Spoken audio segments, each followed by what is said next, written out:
Story 1. I went home for a weekend about 3 weeks ago. I've been away for 20 years, with visits maybe once every 2 years. I'm married, have 2 kids, and have a good life. From what I know about her, she's married and has 1 kid and is a teacher. I was shopping at the local grocery store and I saw her. I was flabbergasted. She looked the same as in high school. I, however, have gained 70 pounds, went bald, and have a thick, luscious beard. I got nervous. We were amazing friends from the time we were 5 until I left for school at 19. We did a lot of stuff together. I missed an opportunity to say hi in an aisle. I was too nervous. We ended up checking out at separate lanes at the same time. I'm sure I was staring at her. She walked by on her way out, and I chickened out again. She loaded her bags in her SUV, and I loaded mine. I started my truck and drove over to her and rolled down the window and said, "Holly?" She said, "Nope, I'm Robin." Whoops. Story 2. He is a high school financial literacy teacher at my daughter's high school. True story, when I was a freshman, he was a senior. He spread word around that he liked me and wanted to hang out. We got to know each other. He asked me to go to homecoming. I was so excited. We go to homecoming with another couple, and this dickwad ditches me at the dance for the girl from the other couple who went with us. It was a setup. The guy was too scared to ask me out, so he had dickwad do it, and they set this whole thing up. In 2013 or so, Squad found me on Facebook, sent a friend request. I accept, thinking, man, this motherfucking piece of shit. But I wonder what he's up to. A few weeks later, Squad and another dude we went to school with asked me out for coffee to catch up. Cue the MLM pitch. They didn't want to catch up. They wanted to pitch me their Orwin Woodward cult couple's financial freedom pyramid scheme. I was so f***ing mad. He got me again. Imagine my surprise when I learned that this piece of human excrement is a f***ing financial literacy teacher and his class is required to graduate. I've seen the guy in passing at parent-teacher conferences, and holy shit, he is visually massively uncomfortable. I know he knows who I am, and he knows what a piece of shit I think he is, and that he's a pyramid scheme shill. I cannot wait until parent-teacher conferences in the fall. Like, I am counting down. I want him to have to sit across from me in a professional setting and explain his curriculum to me, and I have questions for him about his teachings. TLDR. Turns out he was a huge piece of shit, and then he grew up to be a bigger piece of shit. If you're seeing this, f*** you, Nick. Story 3. She died far too young. I taught hockey in Canada during summers off from high school. I'm American, and met her one summer day on a nearby beach. We fell in love immediately and wrote letters, actual letters, back and forth during the school year, and I would go back to teach again each summer until we graduated high school. Then we would visit each other for months at a time, as long as immigration would allow, for a few years, until one day I asked her to marry me. I never had a doubt that she was the one. I was just worried because I didn't feel like I could offer her much of a life until I realized I was the life she wanted. We shared the happiest years of our lives together until she told me she had been feeling sick and very tired no matter what she did. She died of cancer shortly after. She went so fast. It was like when you light the fuse on a firework.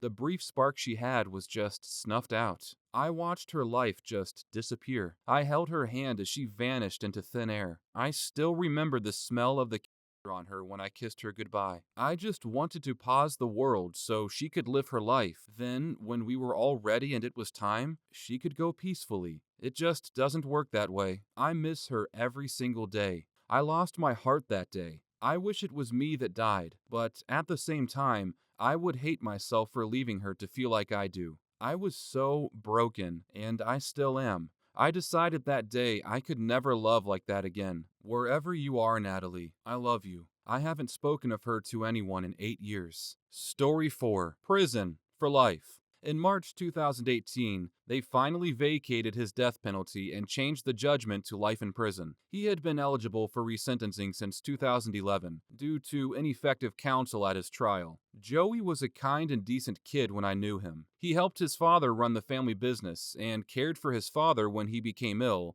and continued to keep the family business running. He was my first crush and my first real boyfriend. He treated me very well. So many firsts with Joey. First flowers from a boy. He gave me my first teddy bear, first French kiss, etc. Basically, learned a lot about together. Opened the car door for me, etc. Unfortunately, due to my home life and a crazy mother, we were essentially forced apart and then grew apart. Started hanging out with different friend groups and basically drifted away from each other. School, work, life, it happened, and we got further apart. We would run into each other here and there, and there was always a lot of warmth and caring, each always excited to see the other. We both made some life-altering mistakes in the years leading up to this event, and at one point he even reached out to me to talk and offer a shoulder when he had heard about the bad road I was on. He was kind like that. I am so glad they vacated the death penalty in his case. He had such suck-ass defense attorneys, and they really were not fit to represent him in a death penalty case. I am in no way condoning what he did to David Bernstein, and I wish David's family a measure of peace. I think about Joey often, and I wish we'd both stayed the course instead of following the paths we did. Joey has found a way to better himself while on death row. He has even invented and patented some things from inside. And of course, found religion. Doesn't everyone on death row get some Jesus fever? So I wish him moments of peace living with his actions. And I wish him a measure of happiness too. Story 5. Well, we grew up in a Texas town. Now she lives in New York in an expensive condo with a view. She's a project manager at some large company making 100K plus and is marrying a very attractive man. She still has her swimmer's body too. My life is good. It's just not that good. I moved to Seattle and lived in a stylish apartment with a view of the water. I write novels and do computer science stuff, making above average money for Americans. Anyway, I don't feel bad at all. At the end of the day, she didn't like or love me for whatever reason, and I can't stay with a person who doesn't like or love me. I've had many other partners since I knew her, some of which have really blown my mind. I'm quite happy where I'm at. Story 6. I had the biggest crush on my friend's brother. When I finally worked up the courage to tell him that I liked him, he apologized because he had just started dating someone else. He had a lot going for his senior year, but got into selling drugs. He got busted and spent some time in jail. Last I heard, after he got out of jail, he married the girl he was dating when I told him I liked him. And they have 4 kids now. Sometimes I think maybe his life would have been better with me, but maybe my life would have been worse with him. Story 7. I went to my 10-year reunion not long ago. Mr. Crush and I are Facebook friends, but were never even really friends back in the day. Since then, he was a model for Lucky brand jeans and has moved up to the styling side behind the camera. He is still quite pretty. My husband came to the reunion and couldn't stop laughing when Mr. Crush came up to me, asked me what I was drinking, and I stammered Merlot. Mr. Crush proceeds to good-naturedly and drunkenly tell Hubs we had lockers next to each other one year, and it would make sense my husband would be successful and handsome, considering I was beautiful and a good student back then. Meanwhile, I was slowly melting against a wall, drunk. Too many handsome men in front of me. Is it hot in here? No, just me? If I could go back in time, I'd tell a 15-year-old me that someday she'd be married to a stud, and the boy she could never, and still can barely, talk to thought she was beautiful all along. Story 8. In a relationship with a pedophile. I warned her against it since we were kids. Her whole family is going nuts because she is 18 and he is 40 with 2 kids. Divorced, and the parents were retarded enough to not see it a mile away. Oh well, I hope they have fun. I refer to him as a pedo because whenever we used to go camping or anywhere, he would always try to sleep next to her and get way too friendly. My favorite is when we went camping and he convinced her to sleep on a boat on the lake with him. There were another 10 of us in tents, and he decided to sleep on a boat with her. I'm sure he didn't try anything, since she was 9 years old back then, and he was over 30. But in any case, it's still f***ed up. Story 9. Still in the same area. So am I. We're still really good friends and hang out a lot. It's been 6 years since graduation, and I still can't tell if she likes me or not. Don't think she's been in a relationship and she doesn't date, though she may have been gay for a while. She recently got a Bumble account and is matching with guys, so that rules out the gay thing. and now I'm apparently her dating confidant.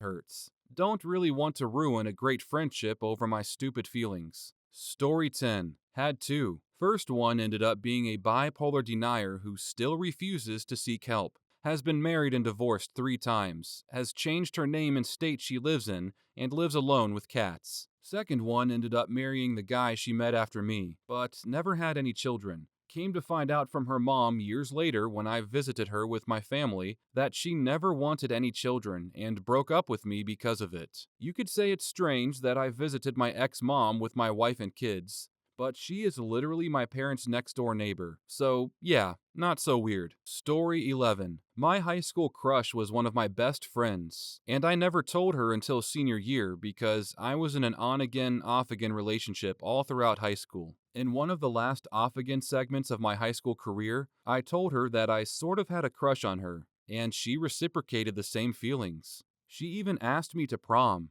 which, looking back, is the only time a girl has been proactive in trying to date me. A week before prom, my ex and I got back together, and I had to break the news to my friend that I wouldn't be going to prom with her. Her family had dinner reservations and everything. Really strained our friendship after that, especially because my girlfriend didn't let me talk to her. I still feel awful about it, but my ex really had some grotesque hold on me. I ended up moving out of state a year out of high school, and on my last week in town, I ran into her coincidentally, and we talked for like 2 minutes. But the TLDR of that convo was basically, hi, bye. Looked her up. She's married, is a Christian school teacher, and has seemingly traveled the world. All the things she wanted to do when she grew up. Good for her. Story 12. He spent a lot of time telling me that I was going to be a failure because I didn't pay much attention in school, and he was going to own a cruise line and be a billionaire by now. I just wanted to be an artist, so clearly that wasn't going anywhere.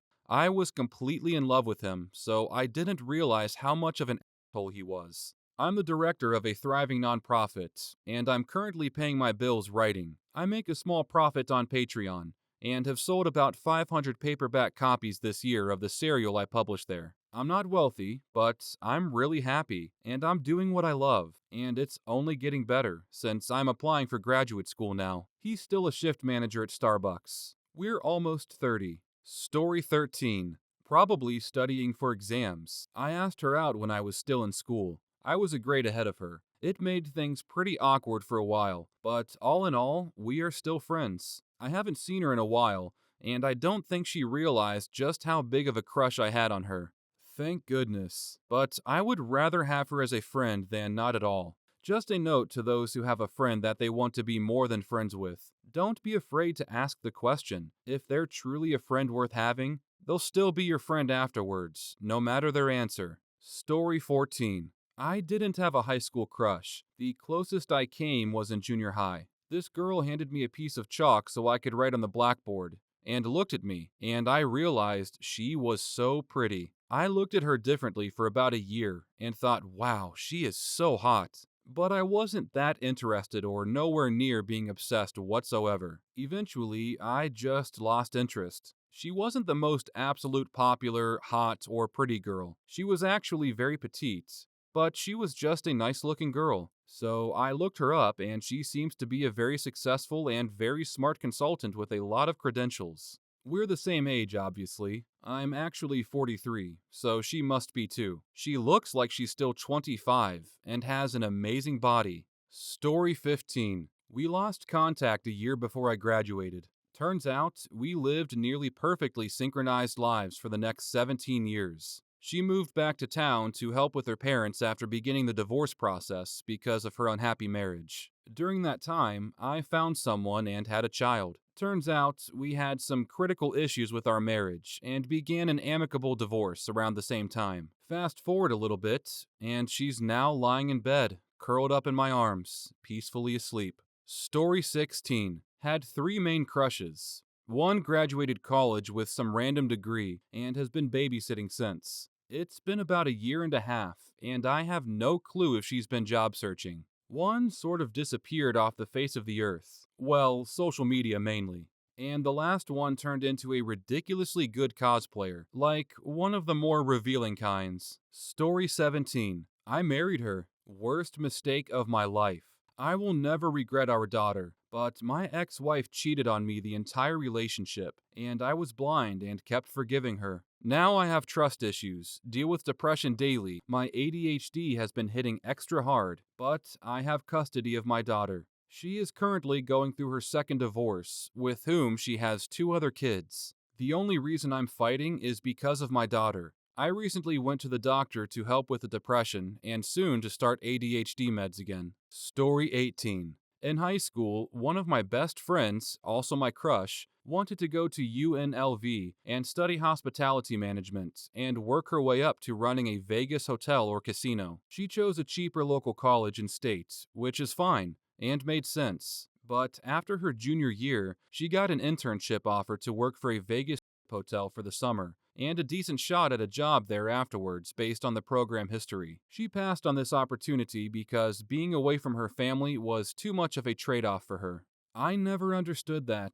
We stopped being friends. The crush had been long gone. I just couldn't see her the same, and things I thought we had in common no longer existed. She's married and happy, I think, so I guess it worked out. I just can't understand how someone could want something for so long and then just let the chance go. Story 19. I had two big crushes in high school. The first one is happily married after years of dating assholes and just had her first baby. We're still close friends and talk often. The second one is sitting less than 10 feet from me. We put our three kids to bed a bit ago and are now watching the Red Wings Predators game on TV while sipping a rum and coke. Our 9-year anniversary is coming up in a few months. Story 20. Freshman crush. Bouncing from person to person, probably on drugs, barely scraping by. Sophomore crush. Turned out to be a huge drama queen and just not my type. Currently dating a flighty guy who's about to join the Air Force. Meanwhile, she'll be away at university. Junior crush. Dated her for a while. Turns out she was pregnant with her ex's kid the whole time. Only lasted about 3 months. She's now with said ex, I guess not ex anymore, raising a kid in her parents' house just a block away from mine. Senior crush. Currently about to pick her up from an interview at Lowe's. We've been together for 2 years now. Yeah, I've dodged a couple of bullets in my short lifetime. Story 21. The guy was a skater boy I was madly in love with. He apparently felt the same, but was too scared to make a commitment with me because he didn't want to lose me. I've heard this from several sources and from him. He was average build, not too muscular, long platinum blonde hair, definitely was a punk who was always in trouble. Nothing major, just skating reasons, and always wrecking his vehicles. He is now working as an officer in the jail system and is swole as I didn't know guys could gain that much muscle. I don't think he's found anyone long term, but I haven't checked his profile in over a year. Story 22. I dated my high school crush for 2 years. She cheated.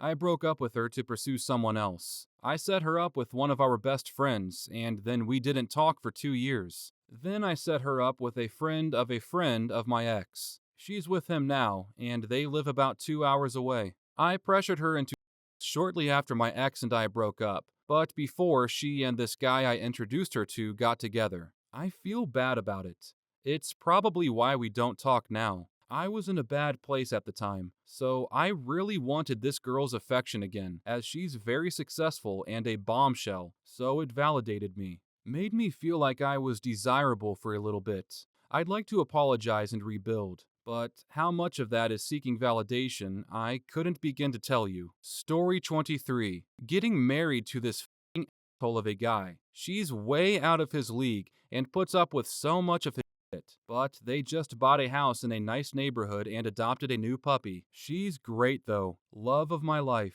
She was actually my first girlfriend. We dated all the way through college, and I didn't appreciate how amazing she really was. But for some reason, she put up with me, and now, next year, I get to call her my wife.